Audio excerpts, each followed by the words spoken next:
science, philosophy, technology. Yes, we will discuss the history of everything together. To connect all the steps that brought us here, to link the stories that stand as fragmented pieces in our minds, and above all, to better understand ourselves, our present, and our future. Of course, you might be wondering exactly what history we'll be talking about. Let me tell you, almost everything. So, let's begin. Our story symbolically begins when we stood up. According to the Savannah hypothesis, due to changing climatic and geological conditions, our common ancestors would descend from the trees and start walking on 2 feet on the plains. This was a step that changed everything. Walking on 2 feet allowed us to cover a much wider area with less energy. But most importantly, what did we now have? 2 free hands. There was no limit to what we could do with these 2 hands. Standing up had its disadvantages too, of course. We had to make sacrifices in some areas. The most significant was the change in the structure of the pelvis. Because of this, human babies had to be born earlier and became dependent on the care of their parents. The social effects of this would naturally be stronger family bonds. Afterward, with those 2 free hands, we would start technology. With tools, weapons, and 99% of human history would pass with just these wooden, stone, and bone tools. Today's space technologies, artificial intelligence, and so on, are things we developed in the 1% segment of our history. Isn't that incredible? The period beginning with the start of tool use 3.3 million years ago and lasting until 15,000 years ago is called the Paleolithic or Old Stone Age. During this time, we lived in small communities, hunted. We were constantly on the move for food. Hundreds of thousands of years passed like this. Especially for our species, Homo sapiens, the time had come at some point to leave Africa. About 60 to 70,000 years ago, some groups, knowing no bounds, set out from East Africa and would spread to the Arabian Peninsula and from there to Asia, Europe, and finally the continents of Australia. Those few thousand people who left Africa diversified over thousands of years, adapting to new climates and new geographies. Our skin tones, facial features, languages, and cultures changed, but the root always remained the same. Then about 15,000 years ago, something happened in places where the climate, geography, and time were favorable. For hundreds of thousands of years, people lived in the Paleolithic age. They were hunter-gatherers. They stayed in caves. They migrated following animals. They lived according to the rhythm of nature. The only technology they had was wood, stone, and bone. Then the world slowly began to warm up. Glaciers retreated, plants multiplied. Animal herds began to gather in certain regions. People also began to stay longer in those regions. Humans were no longer just observing nature. They were starting to understand and direct it. And finally, about 15,000 years ago, humanity made a completely different decision to put down roots in the soil. They dropped the seed into the ground, they nurtured it, they domesticated animals. Now, people were setting up fields, living in villages, and building houses. With the discovery of agriculture, food became plentiful, the population increased, and permanent settlements were established. The agricultural revolution had now taken place. And the agricultural revolution not only enabled people to put down roots, but it also fundamentally changed the structure of society. In the hunter-gatherer periods, people were relatively equal to each other. Everyone was doing the same work and struggling with the same difficulties. But with agriculture, this balance was broken. Now, there was a surplus of production, meaning not everyone was getting the same amount of food. Some took control of the fields, the animals, or the produce in the stores. Thus, hierarchy emerged for the first time. Ruling classes, priests, soldiers, artisans, and a large mass of people working under them. Thanks to the food surplus, not everyone needed to be a producer anymore. Some were only soldiers, some priests, and some started dealing with governance. This laid the foundation for the division of labor and class structure within society. Priests were at the very top because they were believed to communicate with the gods. As agricultural villages grew, cities were born. Along with cities, the concepts of governance, army, religion, and economy gained strength. But this progress came at a cost. Humans had ceased to be a part of nature and were now trapped within it. Living close to animals brought diseases. Germs jumped from species to species. Epidemics began. And not so different from today, reduced physical activity and monotonous diet harmed the human body. Teeth weakened, vitamin deficiencies increased. Our general health declined. Nevertheless, this agricultural revolution laid the foundation of today's world. Settled life, population increase, division of labor, and social classes all originated in that period. In other words, the order and justice, specialization, and complexity we see in modern cities today all first sprouted among those village fields. Agriculture detached humans from nature, but also created civilization. But if every birth has a cradle, the cradle of human civilization would be Mesopotamia, that fertile land between the two great rivers. Between the Tigris and the Euphrates was precisely the cradle of civilization.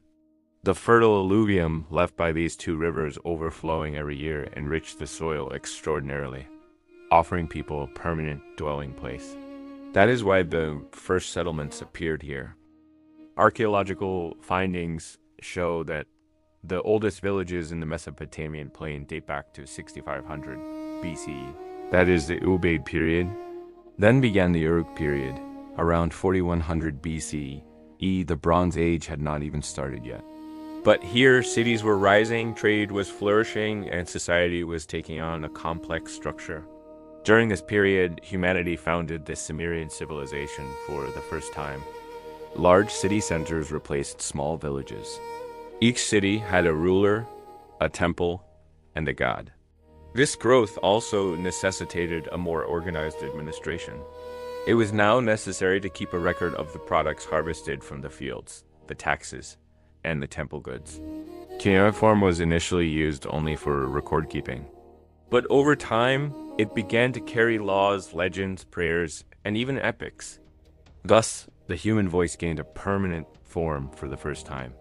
The word was inscribed on stone and clay, and the door of history was now opened forever. Mesopotamia's transformation into a true civilization began with the period we know as the early dynastic period.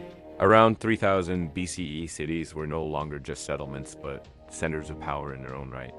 Each had become independent city-states with its own god, army, and ruler. Uruk, Lagash, Eridu trade developed among them, but rivalry and war also became inevitable. Then, a new power emerged from the north, the Akkadians. Around 2340 BCE, a leader who etched his name in history in golden letters appeared on the scene. Led by Sargon of Akkad, the Semitic origin, Akkadian people conquered the Sumerian city-states in the south. Thus, one of the earliest known empires in human history was established, the Akkadian Empire. This empire was the first great political structure to unite different languages, cultures, and beliefs under a single administration. Sumerian culture passed to Akkad. The Akkadian language gradually began to replace Sumerian. But no empire lasts forever. In the 22nd century BC, nomadic tribes called the Gutians, coming from the north, invaded Akkad. The Gutians had neither writing, nor administration, nor city culture. They were masters of hit-and-run tactics, and therefore, they did not know how to govern. They disappeared from the stage of history within a few decades, and Mesopotamia once again fell into the hands of its former owners. This time, Ur-Nammu appeared on the scene, around 2012 BCE. He re-established the Great Unity and founded the new Sumerian or Neo-Sumerian Empire. This period is referred to by historians as a kind of Sumerian Renaissance. Legal systems, temple architecture, art, and literature revived. However, this glorious period did not last long either. The Elamites, coming from the east, plundered the city of Ur. Thus, as one era of Mesopotamia closed, the story of civilization once again faded into darkness, only to rise from its ashes. Following in the footsteps of the Sumerians and Akkadians, Mesopotamia was the land of civilizations that were destroyed and rebuilt. Every empire inherited something from the previous one, but eventually succumbed to the cycle of history. This time, a small city in the west appeared on this Babylon. This seemingly unimportant city would soon host one of the most famous names in history, Hammurabi. Hammurabi, who ascended the throne in 1792 BCE, established the first Babylonian empire by uniting the surrounding lands. He took control of all of southern Mesopotamia. However, his true legacy came not from conquests, but from justice. The Code of Hammurabi, which he prepared, was one of the first written legal systems in history. These laws, known for the principle of an eye for an eye, a tooth for a tooth, laid the foundation for social order. They stated that everyone, whether slave or noble, must live within a specific set of rules. But the empire quickly faltered after the death of its founder. In 1595 BCE, the Hittites, arriving from the north, plundered Babylon. Then, a people called the Kassites took over the region and ruled Mesopotamia for approximately 500 years. This was one of the longest dynasties in the region. But time was unforgiving to anyone. In the 12th century BCE, a catastrophe shook the entire Mediterranean and Near Eastern world, the collapse of the Bronze Age. Trade networks collapsed, cities were burned, peoples migrated, Arameans attacked from the north, Elamites from the east. This turmoil left the stage for a new power, the Assyrians. From 911 BCE onwards, the Assyrians dominated the whole of Mesopotamia and established one of the largest empires in history up to that time, the Assyrian Empire. They had a disciplined, ruthless, and technologically advanced army. They were masters of siege warfare. They developed battering rams, tunnel-digging tactics, and floating bridge systems to destroy fortresses. Their soldiers even used life jackets made of inflated skins to cross rivers. Centuries later, history turned again. In 626 BCE, Babylon rose up once more.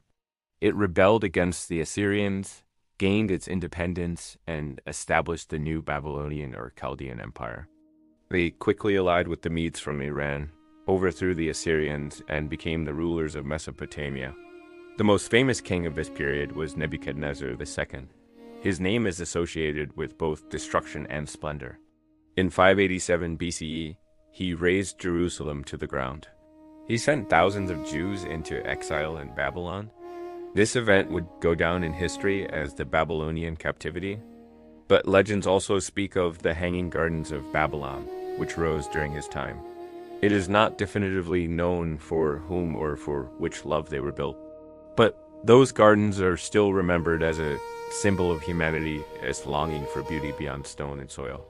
The splendor of Babylon, the might of Assyria, the wisdom of Sumer were different faces of humanity's search for civilization.